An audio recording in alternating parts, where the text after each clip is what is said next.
ओम नमः भगवते वासुदेवाय।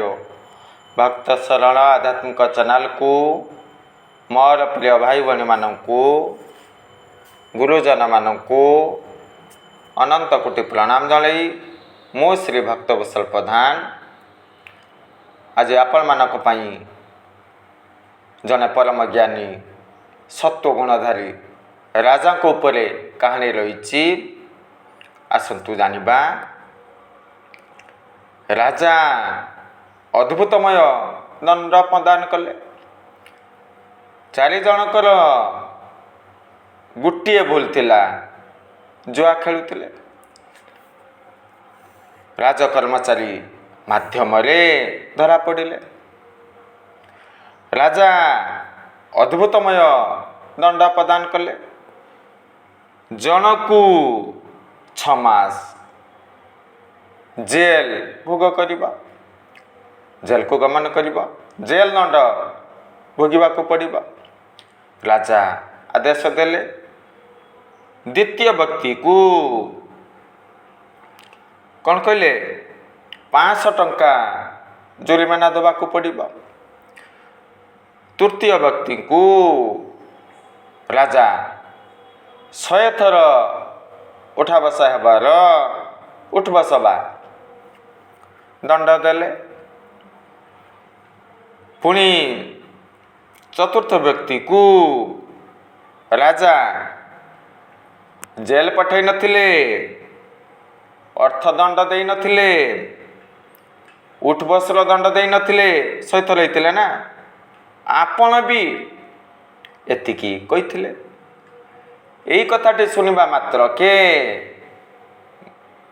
मंत्री संतुष्ट होई नथिले।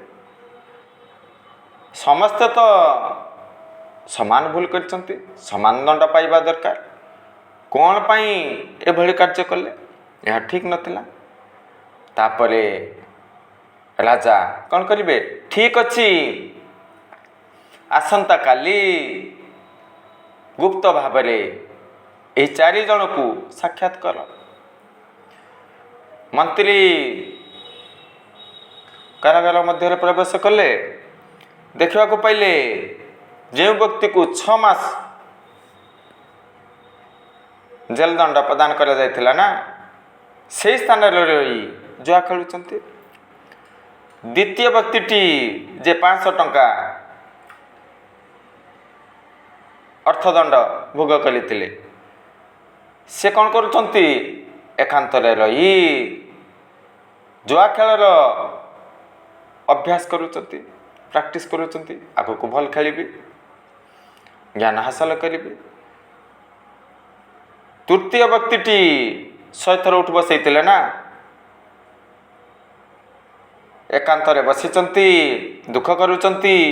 मु ए सब ठीक कली नाही। शपथ करिचंती मु कदापि जुआ खेलिबी नाही, जुआड़ी हेबी नाही। चतुर्थ व्यक्ति कौन कले? मोर इज्जत चलीगला, खांदी प्रतिष्ठा मान सम्मान ये सबू नष्ट हो गला। लोक मानकू मु मुख देखिबी नाही, ये सबू चिंतन करी करी निजर जन्मभूमि को से गाँ को चिरदिन पाई विदाय नेले। मंत्री समस्त तथ्य संग्रह करथिले ना, राजा को प्रकाश कले। से अंतिम व्यक्ति 4 नंबर व्यक्ति कौन चिंतन कले? अनेक जन्म तप फले मनुष्य जन्म मोहितले। दुर्लभ जीवन को नष्ट करिछि, सतगुण को धारण करिबी, ये सबू चिंतन करथिले। युधिष्ठिरंकर उदाहरण नहीं परिबा। धर्मराज थिले ना, 4 जन व्यक्ति मिसी जन को हत्या कले। महामानी दुराचारी दुर्योधन कौन दंड प्रदान कले? जेहेतु हत्या करिसंते ना, एमानकू मृत्यु दंड दबा दरकार।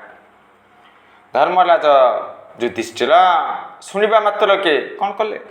ଶୂଦ୍ର ବ୍ୟକ୍ତିକୁ 2 ବର୍ଷ କାରାଗାରରେ ଭର୍ତ୍ତି କରନ୍ତୁ। କାହିଁକି ନା ତମ ଗୁଣକୁ ଧାରଣ କରନ୍ତି। ବିଶେଷ ଜ୍ଞାନ ନଥାଏ। ପୁଣି ବୈଶ୍ୟକୁ 4 ବର୍ଷ କାରାଗାରରେ ଭର୍ତ୍ତି କରାଯାଉ। ଶୂଦ୍ରର ଦଣ୍ଡ ଠାରୁ 2 ଗୁଣ ଅଧିକା ଦେବା ଦରକାର। କାହିଁକି ନା ରୋଜ ତମ ଗୁଣକୁ ବୈଶ୍ୟ ଧାରଣ କରନ୍ତି। କ୍ଷତ୍ରିୟକୁ 8 ବର୍ଷ ଜେଲ ଦଣ୍ଡ ଭୋଗିବା ଦରକାର। କାହିଁକି ନା ରୋଜ ସତ୍ୱ ମିଶ୍ରିତ ଗୁଣକୁ କ୍ଷତ୍ରିୟ ଧାରଣ କରନ୍ତି। ବ୍ରାହ୍ମଣକୁ କଠୋର ଦଣ୍ଡ ଦେବା ଦରକାର। କାହିଁକି ନା ବ୍ରାହ୍ମଣ ସତ୍ୱଗୁଣକୁ ଧାରଣ କରିବା ଦରକାର।